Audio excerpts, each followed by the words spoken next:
The $3 habit that will make you a millionaire. Mathematical proof.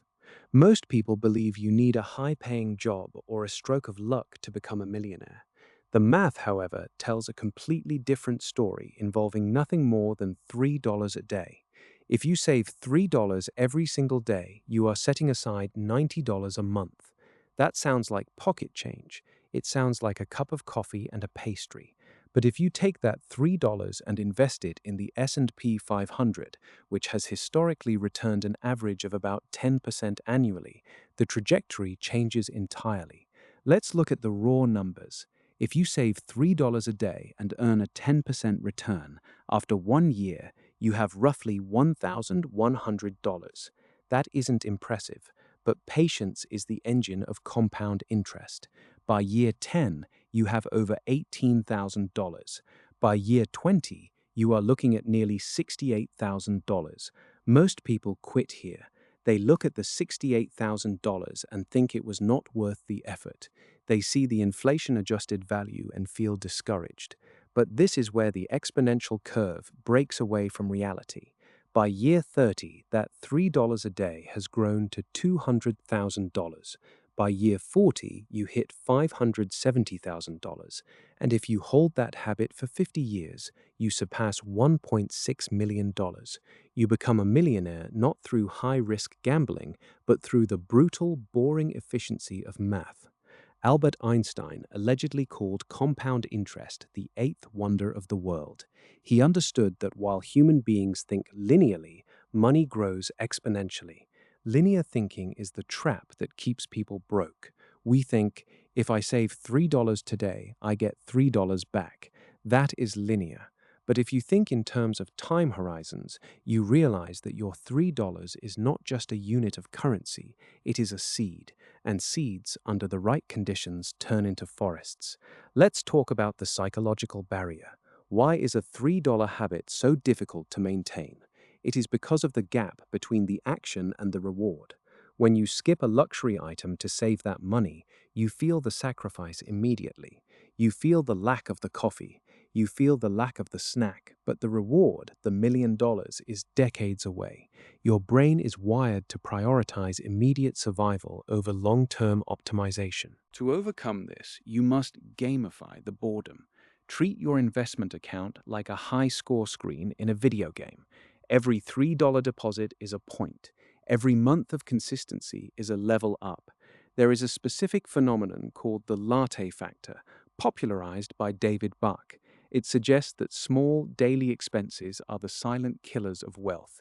If you spend $5 on a coffee every morning, that is $1,800 a year. Over 40 years, at an 8% return, that single habit costs you over $500,000 in potential wealth.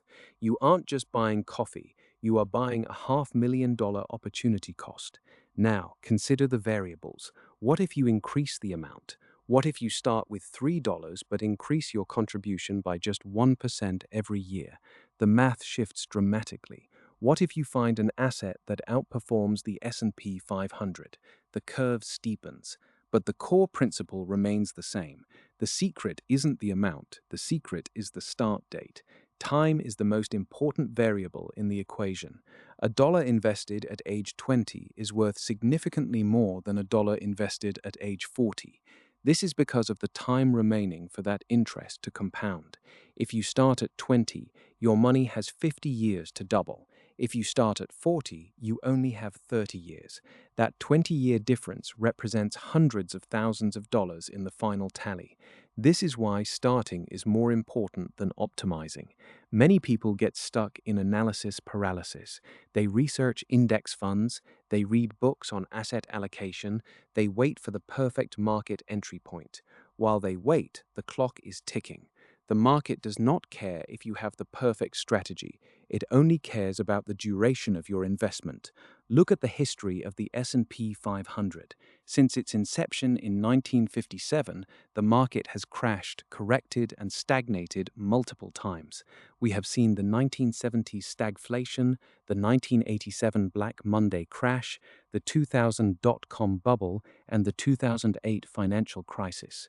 Through every single one of these catastrophes, the long-term trend remained upward. If you had invested $3 a day through every single one of those crashes, you would still be a millionaire today. The math doesn't panic. The math doesn't get emotional. The math doesn't watch the evening news and decide to sell out of fear. You are the only variable in this equation that can fail. You have to decide if you value the small, immediate comfort of a daily purchase more than your future independence. It is a simple trade-off. $3 for a momentary pleasure or $3 for a foundation of freedom. This isn't about being cheap. It is about being intentional. It is about recognizing that your life is the sum total of your daily habits.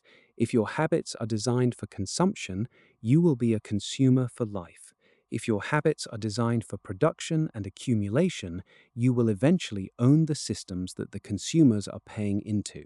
When you reach that $1 million mark, you will realize that the money itself was never the goal. The goal was the mastery of your own impulses. You learned to delay gratification. You learned to trust the process. You learned to ignore the noise. These skills are worth far more than the $1 million sitting in your account. They are the skills that allowed you to build it in the first place. If you want to be different from 99% of the population, you have to stop acting like them. They spend their $3 on things that disappear by noon. You are going to spend your $3 on a future that lasts forever. The proof is in the compounding. The proof is in the timeline. The only thing left is the first $3. What are you willing to trade for your future? And more importantly, are you willing to start today? And if you want to know about 6 dumb businesses that make a lot of money, click on this video.